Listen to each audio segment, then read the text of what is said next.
అఖండ Godavari project ఏంటి? గోదావరి తీరాన్ని AP సర్కార్ ఎలా తీర్చిదిద్దబోతోంది? ఈ ప్రాంతాన్ని ఎలా ఆధునీకరించబోతున్నారు? ఏ మోడల్లో ఈ ప్రాజెక్టు రూపకల్పన చేస్తున్నారు? ఆ వివరాలేంటి? Have a look.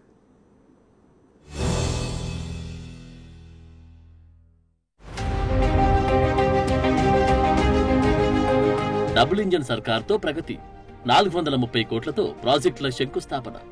Akhanda Godavari project పూర్తయితే 4 లక్షల ఉద్యోగ ఉపాధి అవకాశాలు. కేంద్ర మంత్రితో కలిసి పవన్ ప్రాజెక్టు ప్రారంభం. రాష్ట్ర అభివృద్ధిలో పర్యాటక రంగం చాలా కీలకం. ఈ రంగంలో యువతకు ఎక్కువ ఉద్యోగ ఉపాధి అవకాశాలు సృష్టించవచ్చని అన్నారు ఉప ముఖ్యమంత్రి పవన్ కళ్యాణ్. అఖండ గోదావరి ప్రాజెక్టు పూర్తయితే దాదాపు 4 లక్షల మందికి ప్రత్యక్షంగా పరోక్షంగా ఉపాధి లభిస్తుందని చెప్పారు. శక్తివంతమైన నాయకులు ప్రభుత్వం ఉంటేనే అభివృద్ధి వేగవంతమవుతుందని, డబుల్ ఇంజన్ సర్కార్తో రాష్ట్ర ప్రగతి పరుగులు పెడుతుందన్నారు. మీరు డబుల్ ఇంజన్ సర్కార్ అంటే అది పదంలాగా ఉండిపోద్ది. మీకు తెలుసు కదా, మీరు బైకుల్లో, నేను ఎప్పుడు గోదావరి జిల్లాలో తిరుగుతుంటే మీ బైకుల సౌండ్ నాకు తెలుసు కదా, ఎలా ఉంటాయి, దారుణంగా ఉంటాయి. బైక్ సౌండ్ చెవులు చిల్లులు పడేలా ఉంటాయి. ఎందుకని మీరు కోరుకుంటారు? సీసీ ఎక్కువ ఉండాలి, పవర్ ఎక్కువ ఉండాలి ఇంజన్లో. పవర్ ఎంత ఎక్కువ ఉంటే ఇంజన్ అంత ముందుకెళ్తుంది. అలాగే డబుల్ ఇంజన్ సర్కార్ అంటే ఇక్కడ మన శక్తివంతమైన మనకి ప్రభుత్వం ఉన్నప్పటికీ కూడా కేంద్రంలో కూడా అంతే, దానికి మించి, దానికి 100 ఇంతులు మించిన శక్తివంతమైన నాయకులు, శక్తివంతమైన ప్రభుత్వం ఉంటే మనకి ప్రాజెక్టులు చాలా అవలీలుగా అవుతాయి, వెంటనే చాలా తొందరగా పూర్తి చేయొచ్చు. 430 కోట్లతో రాష్ట్రంలో పర్యాటక ప్రాజెక్టులకు శ్రీకారం చుడుతున్నామని, త్వరలోనే రాష్ట్రాన్ని టూరిజం హబ్ గా అభివృద్ధి చేస్తామని చెప్పారాయన. గురువారం ఉదయం రాజమండ్రిలో అఖండ గోదావరి పర్యాటక ప్రాజెక్టుకు కేంద్ర పర్యాటక మంత్రి గజేంద్ర సింగ్ షెకావత్ తో కలిసి శంకుస్థాపన చేశారు. తర్వాత కేంద్రం నిధులు 375 కోట్లతో పర్యాటక శాఖ ఆధ్వర్యంలో రాష్ట్రంలో చేపట్టనున్న ప్రాజెక్టులకు సంబంధించిన ఫోటో గ్యాలరీని తిలకించారు. గోదావరి తీరం రివర్ ఫ్రంట్ వ్యూ పాయింట్ నుంచి అఖండ గోదావరి ప్రాజెక్టు చేపట్టబోయే ప్రాంతాన్ని పరిశీలించారు. కేంద్ర టూరిజం శాఖ మార్చులు గజేంద్ర సింగ్ షెకావత్ గారు ఈ రోజున మన స్టేట్ కి మద్దతు ఇవ్వటం ఈ రోజు మొదటిసారి కాదు.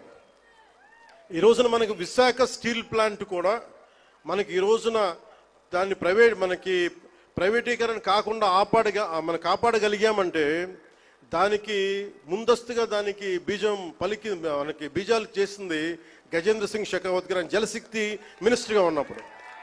పోలవరం ప్రాజెక్ట్ని, sir I been telling you that how much you have understood Polavaram projects.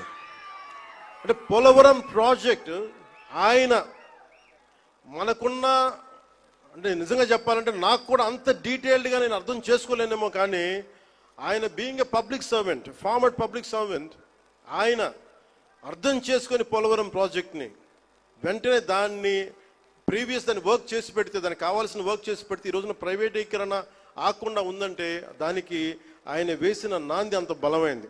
ఈ సందర్భంగా పవన్ కళ్యాణ్ మాట్లాడుతూ, రాజమండ్రి అంటే గుర్తొచ్చేది గోదావరి తీరం. తీరం వెంట నాగరికత, భాష అన్ని అభివృద్ధి చెందాయి. ఆంధ్రుల అన్నపూర్ణగా పేరుగాంచిన డొక్కా సీతమ్మకు జన్మనిచ్చిన ప్రాంతం. ఆదికవి నన్నయ్య, ప్రముఖ రచయిత ముళ్లపూడి వెంకటరమణ నడయాడిన నేల, ఎందరో కళాకారులకు, సామాజికవేత్తలకు జీవితాన్ని ప్రసాదించిన నేల, అందరి ఆకలి తీరుస్తున్న అన్నపూర్ణగా పేరుగాంచిందని అన్నారు. 2024 ఎన్నికల సమయంలో కూటమిగా ముందుకెళ్లాలని నిర్ణయం తీసుకున్నాక తామంతా అనుకున్నది ఏంటంటే ఈ రాష్ట్రాన్ని అన్ని రంగాల్లో అభివృద్ధి సాధించేలా ముందుకు తీసుకెళ్లాలి అని, మరీ ముఖ్యంగా పర్యాటక రంగంలో ఇతర రాష్ట్రాలతో పోటీ పడేలా ప్రాజెక్టులను అభివృద్ధి చేయాలనుకున్నామని గుర్తు చేశారు పవన్ కళ్యాణ్. అందులో భాగంగానే అఖండ గోదావరి ప్రాజెక్టుకు శంకుస్థాపన చేశామని చెప్పుకొచ్చారాయన. ఈ ప్రాజెక్టుకు ప్రధాని మోడీ, కేంద్ర పర్యాటక మంత్రి షెకావత్ అందిస్తున్న తోడ్పాటు మర్వలేనిదని, ప్రాజెక్టుకు రూపం తీసుకొచ్చిన రాష్ట్ర పర్యాటక మంత్రి కందుల దుర్గేష్, ఇతర అధికారులను ప్రాజెక్టు మంజూరు కావడంలో సహకరించిన ఎంపీ పురంధేశ్వరికి అభినందనలు తెలిపారు. కేంద్ర పర్యాటక మంత్రి షెకావత్ రాష్ట్ర అభివృద్ధికి మద్దతివ్వడం ఇది తొలిసారి కాదు. ఎన్నోసార్లు మన రాష్ట్రానికి అండగా నిలబడ్డారు. ఆంధ్ర ప్రజల సెంటిమెంట్ గా మారిన విశాఖ స్టీల్ ప్లాంట్ ప్రైవేటీకరణను నిలువరించామంటే అందుకు బీజం వేసింది ఆయనే. ఆంధ్రుల జీవనాడి పోలవరం ప్రాజెక్టుకు తమ వంతు సహకారం అందించారు. ఇప్పుడు కూడా రాష్ట్ర అభివృద్ధికి ఆయన ప్రత్యేకంగా కృషి చేస్తున్నారని ప్రశంసించారు డిప్యూటీ సీఎం పవన్ కళ్యాణ్. రాణా ప్రతాప్, దుర్గదాస్ రాథోడ్ వంటి వీరులు పుట్టిన రాజస్థాన్ నేలపై ఆయన జన్మించారు. అలాంటి పౌరుషమున్న ఆయన మన పౌరుషాల గడ్డను అర్థం చేసుకోగలరని అన్నారు పవన్. ఏపీకి 974 కిలోమీటర్ల తీర ప్రాంతం ఉంది.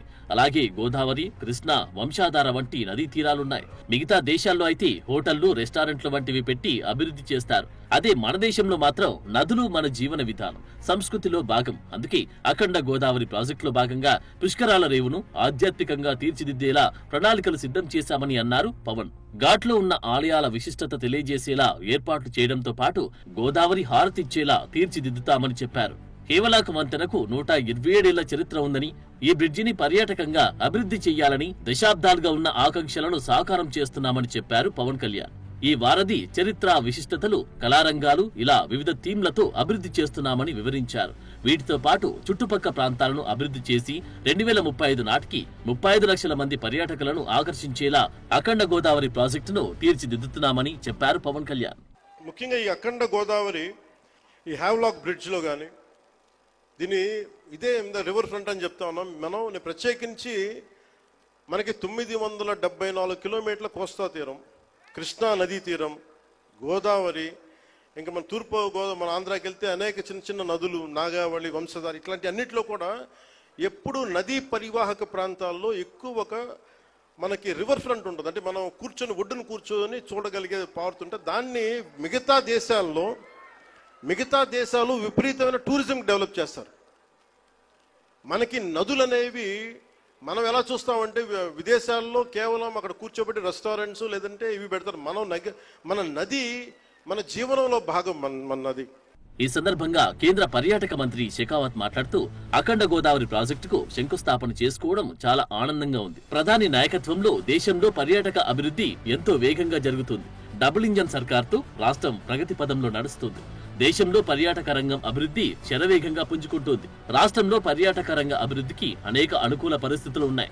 అఖండ గోదావరి ప్రాజెక్టులో భాగంగా 94.44 కోట్లతో రాజమండ్రి, కడియం, నిడదవోలు పరిసర ప్రాంతాల్లో అనేక అభివృద్ధి కార్యక్రమాలకు శ్రీకారం చుడుతున్నాం. ఇందులో భాగంగా 127 ఏళ్ల చారిత్రక నేపథ్యం కలిగిన హేవ్లాక్ వంతెనను ఆధునీకరించడమే కాకుండా దానిని పర్యాటకులను ఆకర్షించే విధంగా తీర్చిదిద్దుతున్నామన్నారు. It's my great privilege to stand before you in the historic city of Rajamundry on the banks of this sacred river on Pushkar Ghat. It's a moment of pride and purpose as I stand before you to share a story.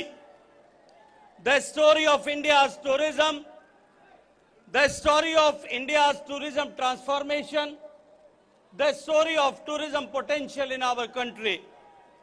The regime of this double-engine government in state of Andhra Pradesh, tourism in India has moved from being a sector of potential to a pillar of progress. కార్యక్రమం తర్వాత గోదావరి తీరంలోని river front view point నుంచి అఖండ గోదావరి ప్రాజెక్టును నిర్మించతలపెట్టిన ప్రాంతాన్ని పరిశీలించారు. ప్రాజెక్టుకు సంబంధించిన వివరాలను అధికారులు, మంత్రులకు వివరించారు. ఈ ప్రాజెక్టు ద్వారా స్థానికంగా పర్యాటకం గణనీయంగా వృద్ధి చెందుతుందని, ఉపాధి అవకాశాలు కూడా మెరుగుపడతాయని ఆశాభావం వ్యక్తం చేశారు.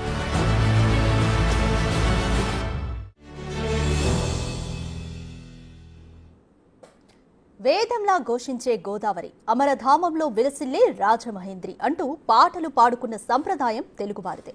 2 తెలుగు రాష్ట్రాల్లోనూ గోదావరి పర్యాటకం అతి పెద్దది. అంతేకాదు ఇక్కడ గోదావరి, గ్యాంగ్స్ ఆఫ్ గోదావరి అంటూ ఈ నది పేరిట సినిమాలు తీసిన పరిస్థితి కూడా ఉంది. ప్రత్యేకించి ఏపీలో ప్రవహించే గోదావరి ప్రాంతంలోని పల్లెతనం, అచ్చమైన తెలుగుతనం సినిమాలకు అతిపెద్ద ఆకర్షణ. అంతేకాదు ఇటు వ్యవసాయం, అటు పర్యాటకంలోనూ గోదావరి పాత్ర ఎంతో ప్రశస్తమైంది.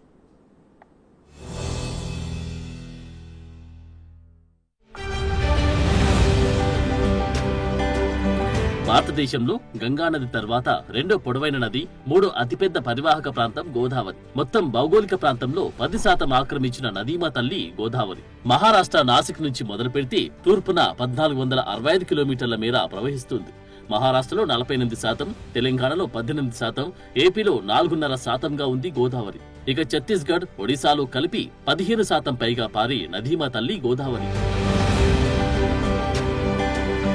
గోదావరి ఆంధ్రప్రదేశ్ ద్వారా ప్రవహించి బంగాళాఖాతంలో కలుస్తుంది. ఇది దక్షిణ భారతదేశంలోని అతి పెద్ద నది. ఇక్కడి వ్యవసాయం, తాగునీటి అవసరాలకు ఆధారభూతమైనది. గోదావరి ఏపీలోకి ప్రవేశించిన తర్వాత పాపికొండల ద్వారా ప్రవహించి రాజమండ్రి దగ్గర డెల్టాను ఏర్పరుస్తుంది. ఈ డెల్టా ప్రాంతం వ్యవసాయానికి ఎంతో అనుకూలమైనది.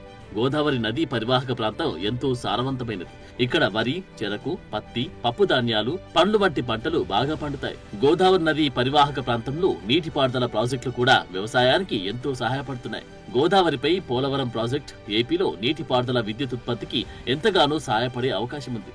ఈ ప్రాజెక్టు పూర్తయితే రాష్ట్రంలోని ఎన్నో ప్రాంతాలకు సాగు, తాగునీరు అందుబాటులోకి వస్తాయి. గోదావరి వరద నీటిని ఉపయోగించుకునేలా వడకచెర్ల ప్రాజెక్టుకు శ్రీకారం చుట్టింది ఆంధ్రప్రదేశ్. ఇక పర్యాటక పరంగా పాపికొండలు, ధవళేశ్వరం ఆనకట్ట, రాజమండ్రి ఘాట్లు గోదావరి నదీ అందాలను చూడడానికి ఎంతో అనువైనవి.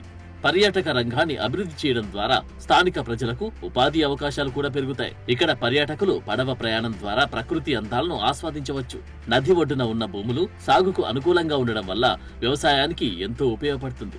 గోదావరి నదీ పరివాహక ప్రాంతంలో పర్యాటక రంగాన్ని మరింత అభివృద్ధి చేయడానికి ప్రభుత్వం అనేక చర్యలు తీసుకుంటుంది. అందులో అఖండ గోదావరి ప్రాజెక్ట్ అతి ముఖ్యమైనది. గోదావరి నది పరివాహక ప్రాంతం మరీ ముఖ్యంగా ఉభయ గోదావరి జిల్లాలు తెలుగు సినిమా షూటింగ్లకు ప్రసిద్ధి చెందిన ప్రదేశాలు. ఈ ప్రాంతంలోనే ప్రకృతి దృశ్యాలు, పల్లెటూరి వాతావరణం, గోదావరి నది అందాలు సినిమాలకు ఒక ప్రత్యేకమైన నేపథ్యాన్ని అందిస్తాయి. గోదావరి ప్రాంతంలో సినిమా షూటింగ్లకు ప్రసిద్ధి చెందిన ప్రదేశాలు ఏంటని చూస్తే తూర్పు గోదావరి జిల్లాలోని కొవ్వూరు, రాజమండ్రి, మారేడుమిల్లి, వేగేశ్వరపురం, అరికిరేవుల, ఎదురులంక, మురమల్ల వంటి ప్రదేశాలు సినిమా చిత్రీకరణకు ఎంతో అనుకూలంగా ఉంటాయి. ఇక పశ్చిమ గోదావరి జిల్లాలో పోలవరం, సింగన్నపల్లి వంటి ప్రదేశాలు కూడా గోదావరి తీరంలోని అందాలను వెండితెరపై చూపించడానికి ఎంతో ఉపయోగపడతాయి. సినిమా షూటింగ్లకు ప్రసిద్ధి చెందిన గ్రామాలు ఏమని చూస్తే వేగేశ్వరపురంలోని ఆంజనేయ స్వామి గుడిరేవు, బల్లిపాడు ఇసుక ర్యాంపులు, మలకపల్లిలోని కుంటముక్కల వారి ఇల్లు వంటి ప్రదేశాలు అనేక సినిమాలు సన్నివేశాలకు ఉపయోగించారు. ఎదురులంక, మురమల్ల వంటి ప్రాంతాలు కూడా సినిమా షూటింగ్లకు ఎప్పటి నుంచో ప్రసిద్ధి. ఇక గోదావరి ప్రాంతంలో షూటింగ్ జరుపుకున్న కొన్ని ముఖ్యమైన సినిమాలు ఏమని చూస్తే శేఖర్ కమ్ముల దర్శకత్వం వహించిన గోదావరి చిత్రం 70% ఆంధ్రప్రదేశ్ లోని గోదావరి నది పరిసర ప్రాంతాల్లో చిత్రీకరించారు. రక్త సింధూరం, రంగస్థలం వంటి సినిమాలోని పలు సన్నివేశాలు తూర్పు గోదావరి జిల్లాలోని వేగేశ్వరపురం పరిసరాల్లో చిత్రీకరించారు. కొండవీటి సింహాసనం సినిమా షూటింగ్ ఎదురులంక ప్రాంతంలో జరిగింది. రామ్ చరణ్ నటించిన గేమ్ చేంజర్ సినిమా షూటింగ్ బొబ్బర్లంకలో జరిగింది. గోదావరి ప్రాంతంలో షూటింగ్ జరగడం వల్ల కలిగే ప్రయోజనాలు ఏంటని పరిశీలిస్తే ఈ ప్రాంతం సినిమాల చిత్రీకరణకు ప్రకృతి సిద్ధమైన అందాలను, సాంస్కృతిక నేపథ్యాన్ని అందిస్తుంది. ఇక్కడ షూటింగ్ చేయడం వల్ల స్థానికులకు ఉపాధి అవకాశాలు సైతం కలుగుతాయి.